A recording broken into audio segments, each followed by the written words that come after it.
Break के बाद स्वागत है आप सभी का। आप देख रहे हैं सीधा सवाल, आपके साथ मैं हूं पंकज रौतेला। चर्चा हो रही है दलित की स्थिति को लेकर, दलित पर जो अत्याचार इस देश में आज भी हो रहा है। 70 साल होने को है, आजाद हो गया है भारत, लोग कहते हैं, जश्न मनाया जाता है, लेकिन दलितों के बारे में क्या कोई सरकार सोचती है? सरकारें बदल जाती हैं, नहीं बदलता है तो वो है किस्मत है दलितों की, और उनको पीने तक का पानी, खाने की व्यवस्था नहीं, रोजगार की व्यवस्था नहीं, और हम कहते हैं भारत बढ़ रहा है। मेरे साथ मेहमान जुड़े हुए हैं, उनसे चर्चा हो रही है। मैं यहां पर जिस तरीके चर्चा प्रधान साहब से बात कर रहा था ब्रेक से पहले, प्रधान साहब आप ही के पास आ रहा हूं। आपने एक बीएसपी के एमएलए का जिक्र भी किया है कि दलितों के साथ उत्पीड़न किस तरीके से होता है, ये तमाम चीजें हुई हैं, लेकिन मौजूदा वक्त में जो दलित की स्थिति ऐसी बनी है, ये क्यों बनी है? क्योंकि जो आंकड़े बताते हैं वो आंकड़े ये कहते हैं कि हर साल ग्राफ बढ़ता गया है, बलात्कार का ग्राफ बढ़ता गया, मर्डर का ग्राफ बढ़ता गया, उत्पीड़न का ग्राफ बढ़ता गया, और भी तमाम केसेस हैं, साल दर साल के तमाम आंकड़े मेरे पास हैं। वो बताते हैं कम नहीं होता, बढ़ता जाता है, चाहे यूपीए की सरकार थी, चाहे मौजूदा वक्त में केंद्र में बीजेपी की सरकार है। ऐसा क्यों? मैं उसी आंकड़े की बात कर रहा हूँ। ये कांग्रेस के राज में ही हुआ कि इनको रोकने के लिए अलग अलग एक्ट बने, प्रोविजंस बने, बाद में 2 कमीशन भी बने। पहले SC/ST कमीशन एक होता था, फिर उसको बाइफरगेट करके 2 कमीशन कर दिए गए, SC ट्राई अलग कर दिया गया, ST अलग, डिफरेंट काम हुए। रोक रहा हूं, सदैव सोलंकी जी जुड़ रहे हैं मेरे साथ, बीएसपी के नेता हैं। सोलंकी, स्वागत है आपका इंडिया क्राइम में। बात आज हो रही है दलित को लेकर। एक रिपोर्ट हमने दिखाई है बांदा की, बुंदेलखंड के हालातों से आप रूबरू जरूर होंगे, लेकिन वहां की स्थिति यह है बांदा में कि लोगों से भेदभाव हो रहा है, छुआछूत की बात सामने आ रही है, हैंडपंप लगा है बीच में, उस पर ताला लगा दिया जाता है, लोगों को बाहर कर दिया जाता है। आज भारत आधुनिक हो रहा है, आधुनिकता की ये एक परिभाषा कुछ गलत सी लगती है, क्या कहेंगे आप इस पर? पूरे देश में दलितों के साथ बहुत बड़ी ज्यादती की गई है। कोई भी सरकार रही केंद्र में, इनको बहुत ही अछूत भाव से देखा जा रहा है। ये बिल्कुल सही आंकड़े आपके पास है, मैं इसका समर्थन करता हूँ। और दलितों की हालत बहुत खराब है। भारतीय जनता पार्टी दलितों की बात करती है, केंद्र सरकार लेकिन मैं तो ये कहता हूँ आपके साथ में भारतीय जनता पार्टी के लोग जुड़े आपके कार्यक्रम में कि मेरठ शहर के अंदर कंकर खेड़ा थाने के बैक साइड में साधु नगर नाम की कॉलोनी है दलितों की। उस दलित बस्ती में आपके और हमारे साथ चल के देखने का काम करें। वहाँ पे पार्षद बीजेपी का है, महापौर बीजेपी का है, MLA बीजेपी का है कैंट से, और सांसद जी भी हमारे बीजेपी से ताल्लुक रखते हैं। उस साधु नगर बस्ती में 2.5 साल की बच्ची घर के सामने पानी में डूब नहीं, सोलंकी साहब आप दूसरे पर आरोप जरूर लगा सकते हैं इस मंच से, लेकिन अपने जवाबों से नहीं बच सकते हैं। क्या बसपा सोचती है? बसपा ने भी इससे पहले प्रदेश पर राज किया है, और बुंदेलखंड जब हम जाते हैं वहां पर, अगर आपको याद हो, एक बीएसपी के एमएलए ने, जो सिटिंग एमएलए है, उन पर ही बलात्कार का आरोप लगा है, आपको अगर याद हो तो। नहीं, अगर किसी पे ऐसा आरोप लगा है तो बसपा एक ऐसी पार्टी है, उसने अपने मेंबर ऑफ पार्लियामेंट से लेके कैबिनेट के मंत्री तक को जेल भेजने का काम किया। हाँ, लेकिन जेल भेजा, कानूनी कार्रवाई होती है सोलंकी साहब, कानूनी कार्रवाइयां होती हैं। बांदा वाले केस में जेल नहीं भेजा, सुप्रीम कोर्ट ने इंटरवीन करा, तब तो मुकदमा दर्ज हुआ। ये मैं बता देता हूँ, एडवोकेट राजाराम और इंद्रनाथन जी की रेट पे मुकदमा दर्ज हुआ था, बसपा ने नहीं रेट मुकदमा दर्ज कराया था। काम तोड़ने का काम करते, मेरठ के अंदर ही हुआ है घटना, थाना टीपी नगर में। लेकिन इस पर आप क्या कहेंगे? जो एमएलए को सुप्रीम कोर्ट ने दखल जिस पे दिया है, जिसने जो काम किया है, मेरे साथ यहाँ पर कांग्रेस के नेता विनय प्रधान जुड़े हुए हैं, वो एक छोटा सा सवाल आपसे करना चाहता है। विनय जी, ये नैरानी थाने का मुकदमा था, अपनी डोमेस्टिक मेड के साथ उन्होंने बलात्कार करा, जो महिला थी वहां पर, और उसके बाद कोई मुकदमा दर्ज नहीं हुआ, कोई कार्रवाई नहीं हुई, तो PIL फाइल की गई। एडवोकेट राजाराम और इंद्रन जी ने, उन्होंने 16 अप्रैल को 2011 में जब इस पे जजमेंट दिया, तब ये सुप्रीम कोर्ट ने CBI को हैंडओवर करा, तब इस पे दाखिल हुआ, तब गिरफ्तारी हुई। उसके बाद भी उस महिला का उत्पीड़न रुका नहीं, 3 मुकदमे उसके खिलाफ और दर्ज कर दिए गए। सोलंकी साहब, ज्यादा समय मेरे पास नहीं होता है। आपने बोला कि आपके वहां कार्रवाई होती है, आपके वहां नीतियां बनी इस तरह से हैं कि कानूनी जो बात होती है उस पर तुरंत संज्ञान लिया जाता है, लेकिन यहां तो सुप्रीम कोर्ट ले रहा है। यानी कि दलितों की बात आप जरूर करते हैं, सियासत उनके नाम पर आप जरूर करते हैं, लेकिन जब बात आती है दलितों के बारे में सोचने की, उस दौरान इस तरह की बात निकलकर सामने आती है। दलितों के बारे में, पंकज, दलितों के बारे में जितना कुछ बहन कुमारी मायावती की सरकार में हो, आज तक सोचा है, कहा है, किया नहीं है ना। 1989 में जो हमारा एक्ट बना था, उसको 3 साल 97 में मायावती जी ने खुद किया। नहीं, ठीक है सोलंकी साहब, आपने किया होगा, एक बार के लिए मैं मानता हूं आपने किया है, आपकी सरकार ने किया है, चलिए। लेकिन दलितों की स्थिति आज प्रदेश में, खासकर उत्तर प्रदेश की बात करूं तो आज भी बिगड़ी हुई क्यों है? क्योंकि आपकी सरकार भी पूरी सरकार रही थी, यानी कि आपने पूरा अपना कार्यकाल किया था, उस दौरान भी क्यों नहीं बदला माहौल? एक बहुत इंपॉर्टेंट सवाल, SC/ST एक्ट जो हमारा 1989 का था, हमारे जो साथियों तमाम लोग जानते हैं कि बहन जी ने कितना दलितों के लिए किया है, बहुत कुछ ये किया है। प्रचार है। प्रधान साहब जल्दी से बहन जी वाला ही सवाल मैं पूछ रहा हूं। जो हमारा SC/ST एक्ट बना था 1989 में दलितों के अगेंस्ट ये क्राइम को रोकने के लिए, मायावती जी ने खुद उसे रोक दिया था। 97 में रोक दिया और 2003 में बाद में हुआ, उनके मुख्यमंत्री कार्यकाल में ये रोका गया। सोलंकी साहब जल्दी से जवाब दीजिएगा। कैसे दुहाई देती हैं दलित प्रेम की जब खुद अपनी आवाज सुन नहीं पा रहा हूँ, आवाज कम आ रही है, तो जी, क्या आप बता दीजिए ये बात की आवाज मेरे तक नहीं पहुंच पा रही है। रौनक जी आप बता दीजिए 1989 में जो 1989 का जिक्र हो रहा है जो साहब, जब SC/ST कानून बनाया जाता है उस कानून को रोका जाता है, मायावती रोकती जी ने है बसपा 1997 सुप्रीमो में रोक मायावती। दिया। नहीं, बहन जी ने कोई ऐसा कौन सा कानून रोका है? कोई कानून ऐसा नहीं रोकते SC/ST जो दलित के प्रिवेंशन हित एक्ट का हो। 1997 में उन्होंने रोका, 2003 में दोबारा इंप्लीमेंट किया, ऑन रिकॉर्ड। खुद ये विधायक थे तो पता होगा ये बात। चलिए सोलंकी साहब बहुत बहुत शुक्रिया हमारे साथ अपना प्रचार करने के लिए। हालांकि दलितों की कोई सोचता नहीं है, ये हकीकत है। बहुत बहुत शुक्रिया अपनी राय रखने के लिए। प्रधान साहब जो बात आप आरोप लगा रहे हैं बीएसपी पर, अच्छी बात है, चलिए कोई दिक्कत नहीं है, क्योंकि आरोप प्रत्यारोप इस देश में चलते रहते हैं, काम की बात होती नहीं है, चाहे डिबेट्स हो या चुनावी मंच हो। लेकिन बरेली में भी एक खबर इस तरह से सामने निकल कर आई है, जहां पर दलितों को सैलून में जाने से रोका गया है, सैलून को बंद करना पड़ा है। हालांकि काम उस पर हो रहा है। ये ताजा अपडेट मैं दे रहा हूं बरेली आपको। की ये मैं आपको 2 अपडेट देता हूं। राजस्थान की अपडेट दे रहा हूं, लेकिन दलितों की स्थिति के लिए किसे आप जिम्मेदार मानते हैं? क्योंकि हमारे यहाँ सरकारें बनती हैं, कहते हैं लोकतांत्रिक ये देश है, धर्मनिरपेक्ष ये देश है, यहाँ पर जाति धर्म को नहीं देखा जाता है, उसके बावजूद भी 2 देश बसते हैं एक देश में। दलितों को बर्बाद करने में सबसे बड़ी योगदान है वो कांग्रेस पार्टी का है। अच्छा, गलत स्टेटमेंट। कांग्रेस की बात, मैं अपनी बात, आप मैं अपनी बात रख रहा हूं, मैं अपनी बात रख रहा हूं, तर्क के साथ। ठीक है, सुन लीजिए। दलित को बर्बाद करने का सबसे बड़ा योगदान कांग्रेस पार्टी का है। इतिहास साक्षी है, इतिहास गवाह है।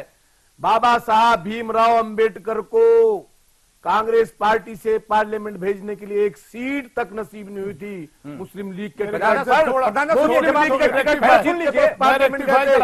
संविधान निर्माता कांग्रेस ने उन्हें 1 सीट देने तक गवारा नहीं किया। इतिहास साक्षी है, मैंने क्या था, बिल्कुल आगे बढ़िए मुस्लिम लीग से मिलकर। और उसके बाद मुलायम सिंह यादव ने दूसरे बड़े काशीराम जी को पार्लियामेंट भेजने का काम किया, जो सबसे बड़े संविधान का मरकज है, देश की राजनीति का मरकज है। वहां भेजने के लिए दलितों को जमीन ना भारतीय जनता पार्टी देती है ना कांग्रेस पार्टी दी है, समाजवादी पार्टी ने दिया। और मैं अपनी बात कर रहा हूं, कांग्रेस देकर आपको विधानसभा भेजता है। कांग्रेस पार्टी ने दलितों का इस्तेमाल वोट बैंक के लिए किया। दलित मुद्दा चल रहा है, वही कमेटी को लेकर आ रहे हैं। बिल्कुल मानसिकता देखिए आप, मुद्दा दलितों का चल रहा है, लेकिन वास्तविकता यही है, दल कोई भी हो, पार्टी कोई भी हो, वास्तविकता दलितों से बदतर जिंदगी जी रहे उनकी बात नहीं करोगे।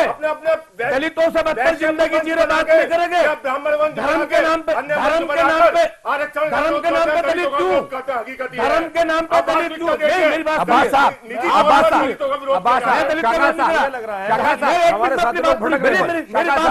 अब्बास साहब दोनों के लिए है,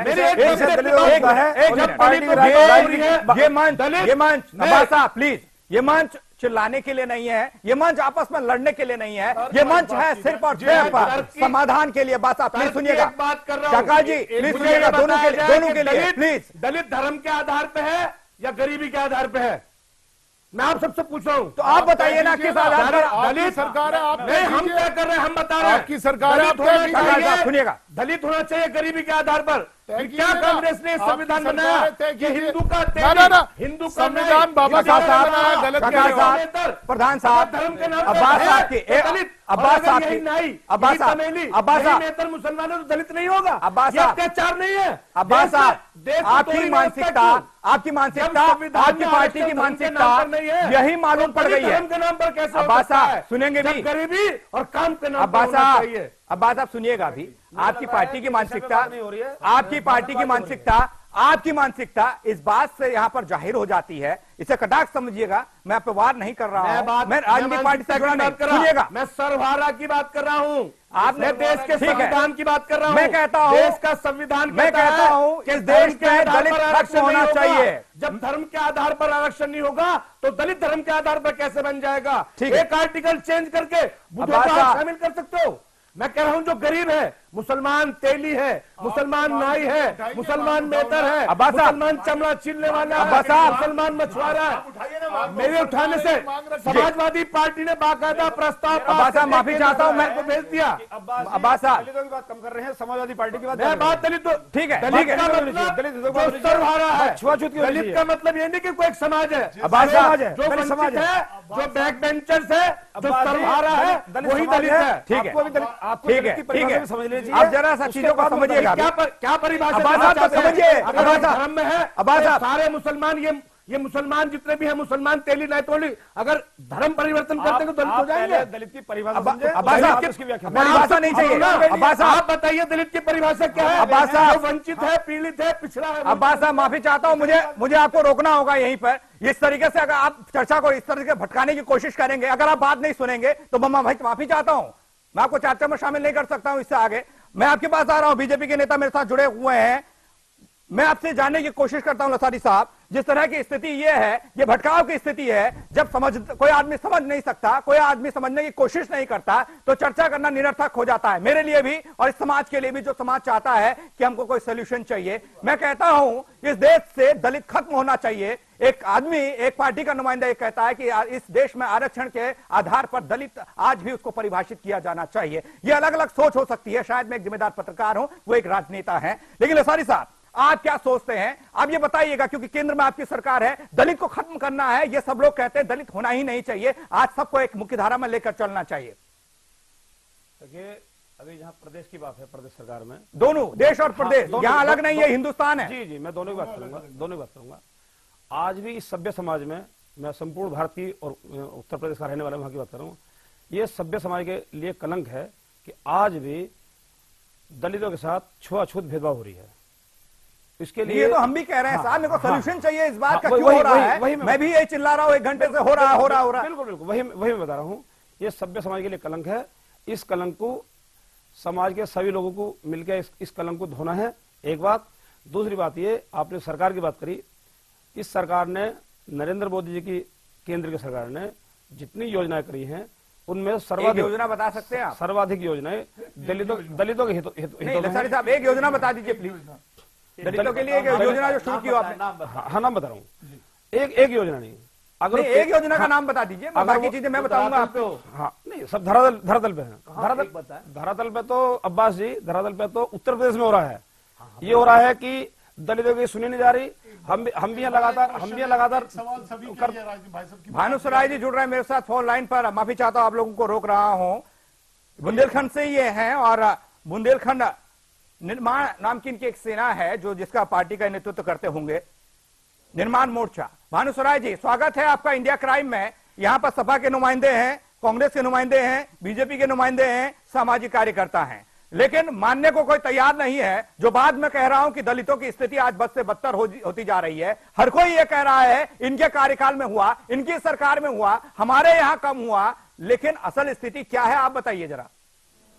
देखिए सर, एक दूसरे के ऊपर दोषारोपण करना तो बहुत आसान हो जाता है, लेकिन अगर हम धरातल पर देखें तो आज स्थिति ये है कि आज भी मंदिर के ऊपर दलित चढ़ने में डरता है। आज भी ऐसे रजवाड़े हम लोग के यहाँ, क्योंकि राजा बहुत हुए हैं, आज भी अगर राजा के घर के सामने से कोई दलित निकलता है तो वो कसम उतार लेता है। आज भी बुंदेलखंड में यही स्थिति है। अभी कुछ ही दिनों पहले हमने एक कैंप किया, उस कैंप में हमने उनसे कहा आओ ऊपर मंदिर पे आ जाओ, ये अवॉइड ऊपर चढ़े नहीं उसके ऊपर, मंदिर के ऊपर, क्योंकि वहां पर ग्राम प्रधान खड़ा हुआ था जो ठाकुर है जाति का जी। तो आज भी हमारे यहाँ स्थिति ये है। देखिए नहीं भानु जी, सवाल ये है, मेरा सवाल ये है, मैं जो चर्चा करने के लिए बैठा हूं, आप मानते हैं ये हो रहा है, हम भी मानते हैं ये हो रहा है। हम ये कहते हैं आज हम आधुनिक युग में जा रहे हैं, चांद पर पहुंचने के लिए हम घर बनाने की सोच रहे हैं, तो ऐसे में इस तरह की सोच क्यों है? आखिर क्यों सोच नहीं बदल रही है? ये देखिए, सोच तो पूरी बदल रही है, बात सिर्फ राजनीतिक दलों की है जी। ये अपने तरह से लोगों को गुमराह करते हैं और लोगों को अपनी तरह से अपने तरफ लाने के लिए जो कार्य करते हैं ना, तो आप सीधे तौर पर भानु जी ये कह रहे हैं इसके लिए सिर्फ और सिर्फ राजनीतिक पार्टियां जिम्मेदार हैं इस देश की? 100% जिम्मेदार है। किस तरीके से? वो इस तरह से जिम्मेदार है कि जब भी दलित की बात आती है तो उसको एक वोट बैंक के रूप में इस्तेमाल करने का प्रयास होता है। उनको झूठे वादे दिए जाते हैं, उनको बताया जाता है तुम्हारे लिए ये कर रहे हैं, ये कर रहे हैं। लेकिन आप एक चीज देखिए, अगर हमारे 69 साल हो गए आजादी के, 69 साल बाद भी आज अगर हम उनको आरक्षण दे रहे हैं तो ये आरक्षण देने की आवश्यकता हमें इसीलिए पड़ रही है। बिल्कुल, कार्य हमको कर देना चाहिए थे, वो कार्य हमने नहीं किए, इनके लिए नहीं किए हैं। आरक्षण आज हम देने की बात कर रहे हैं। बहुत बहुत शुक्रिया भानु जी हमारे साथ जुड़ने के लिए। आपने उन तमाम लोगों की आंखें भी खोल दी होंगी जो आज कहते हैं आरक्षण होना चाहिए। हम कहते हैं आरक्षण हो या ना हो, लेकिन दलित की स्थिति सुधरनी चाहिए। शाका साहब, सामाजिक कार्यकर्ता आप भी हैं, समाज के बीच में रहते हैं, आरक्षण का जिक्र अब्बास साहब भी बीच में कर बैठे, उस सवाल को लेकर थोड़ा सा तीखा उनके साथ वार्तालाप भी हुआ है। लेकिन क्या स्थिति है, कैसे सुधरेगी, आरक्षण हो या न हो, ये दलित का उत्थान कैसे होगा, ये भेदभाव जो है इस देश में, हिंदुस्तान में, वो खत्म कैसे होगा? पंकज जी, वास्तविकता ये है, आज बाबा साहब भीमराव अंबेडकर जी को इन मजबूरी हो गई है, दलित वर्ग को मजबूरी हो गई कि उनको शर्म आती होगी। वैसे हर लोग बाबा साहब को, यस पंकज जी, उन्हें शर्म आती होगी। हाँ। हर पार्टी बाबा साहब को लेके चलने का काम कर रही है, उनकी सिर्फ वोट के लिए, उनको फोटो लेके चलने का काम कर रही है। फोटो आगे किया और वोट मांगा। उनकी नीतियां जो है वास्तव में उनको लागू नहीं किया जा रहा है। आज भी किसी भी दल पार्टी में आप देखिएगा, कोई भी, अभी महिला मोर्चा की मधु मिश्रा जी ने दलित और बाबा साहब का अपमान किया, भारतीय जनता पार्टी ने उन्हें निकाल दिया। वो अलग बात है, निकाला नहीं निकाला। वास्तविकता यही है, किसी भी दल और पार्टी में आप देखिएगा, कोई भी कार्यकर्ता होगा, उसका एक वैश्य मंच और ब्राह्मण मंच और एक, जैसे अब्बास साहब है कह रहे हैं, ऐसे मंच होंगे। और वास्तव में पार्टी में भले ही दलित और अम्बेडकर साहब को प्रणाम करते हो, लेकिन दलित वर्ग के लिए उन्होंने एक अलग संगठन बना रखे हैं जो दलितों को उत्पीड़न करने का, उनका आरक्षण का विरोध करने का, उन्हें अपमानित करने का काम करते हैं, जैसे कि जगह जगह हो रहे हैं। प्रदेश सरकार में आज आप देखिएगा, आंकड़े के आधार पर दलित वर्ग को किसी प्रकार से अपराध ना कम हो रहा है, उनकी रिपोर्टें नहीं लिखी जा रही है। वास्तविकता ये है, आप जैसी मीडिया, जो जागरूक मीडिया ने जमीन धरातल पर जाकर इस प्रकार के जो अत्याचार दलितों पर हो रहे हैं वो निकालने का काम कर रहे हैं, लेकिन रिपोर्ट उनकी नहीं लिखी जाती है। सीधा कारण ये है कि आंकड़े कम किए जाए। ये बरेली वाली जो खबर है ये भी जोड़ रहा हूं इसमें। ये मौजूदा स्थिति है, मेरा पैनल मुझे बता रहा है कि बरेली में सैलून में जाने से रोका गया है दलितों को, यानी कि दलित सैलून में नहीं जा सकता है बाल कटाने के लिए, दाढ़ी बनाने के लिए। इस देश में सब चीजों का अधिकार है, सब जगह आदमी घूम सकता है, स्वतंत्रता का अधिकार इस देश में है, तो एक सैलून की दुकान में दलित को जाने से रोकना, क्या कुछ आप कहेंगे? पंकज जी, ये वास्तविकता जो आपने नल पे जो ताले लगवाए, आप इसी से देख लीजिएगा।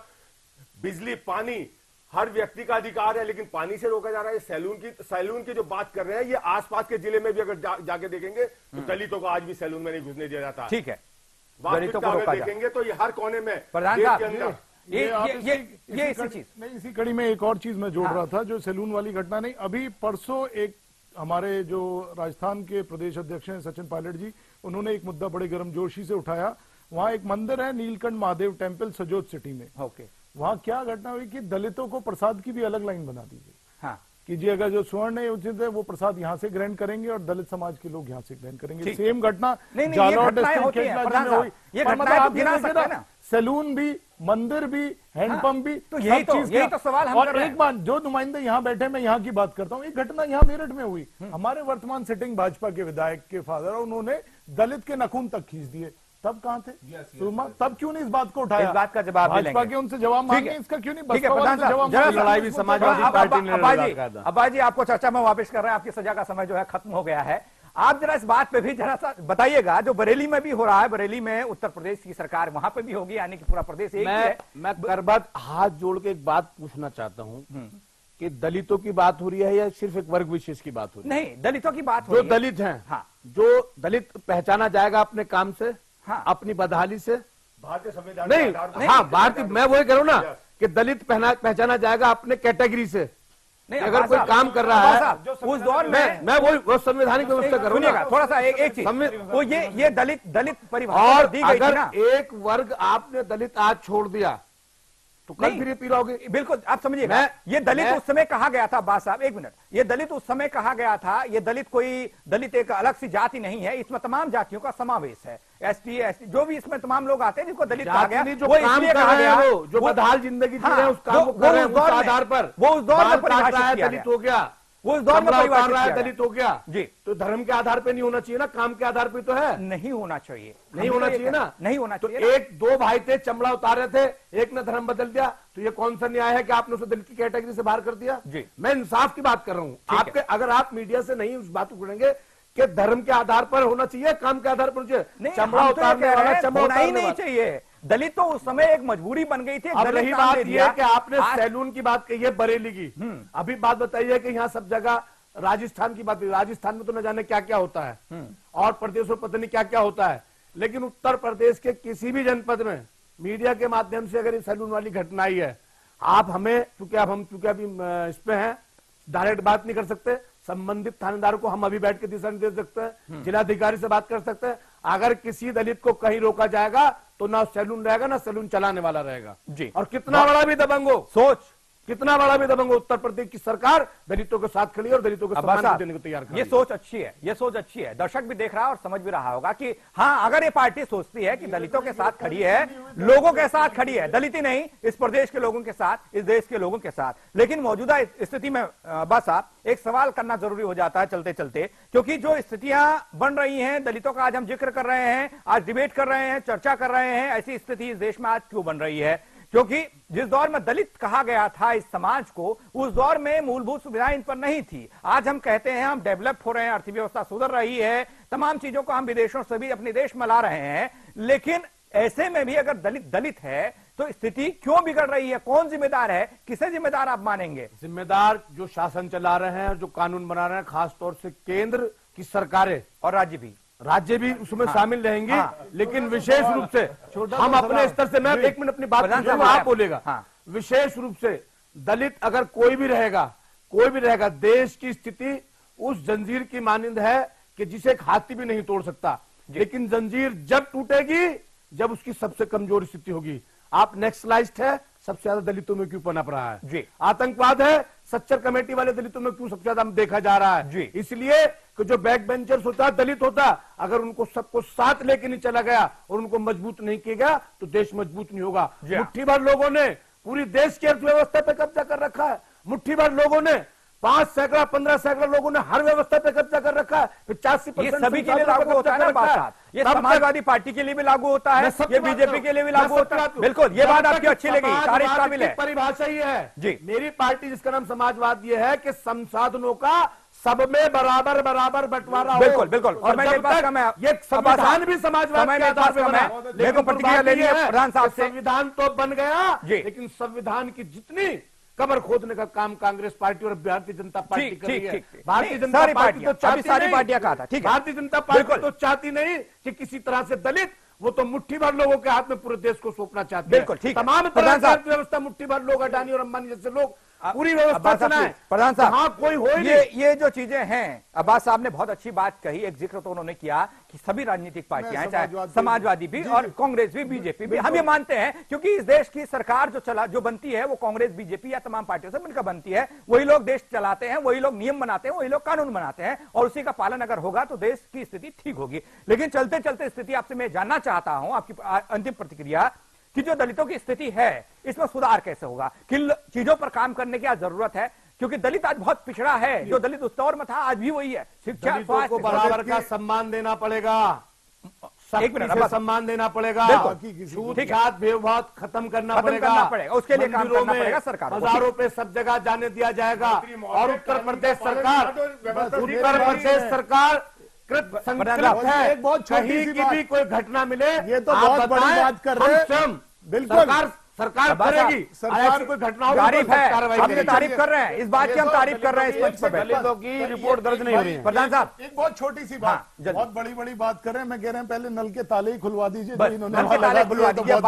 ये हो जाए आप कहेंगे कि पानी में ताले लग रहे हैं, जिस इलाके में, जिस क्षेत्र में, जिस गांव में नल पर ताला लगा हुआ है, बांधा अभी पूरा दिखाया भाई। मैं अभी रिपोर्ट खत्म हो, अभी जिलाधिकारी से बात करूंगा, समय मेरे पास नहीं है, लठ बजाता हुआ दबंग पे लाएगा और दलित के लिए नल खोलेगा। लसारी जी, केंद्र में आपकी सरकार है, अंतिम प्रतिक्रिया आपसे लेना चाह रहा हूं, समय का अभाव मेरे पास है, कम शब्दों में कहिएगा, केंद्र में आपकी सरकार है, दलितों के बारे में क्या काम करेगी, दलित का उत्थान होगा, कम शब्दों में। देखिए, दलितों को वोट बैंक के रूप में इस्तेमाल किया गया, कांग्रेस ने और विशेष रूप से बसपा ने।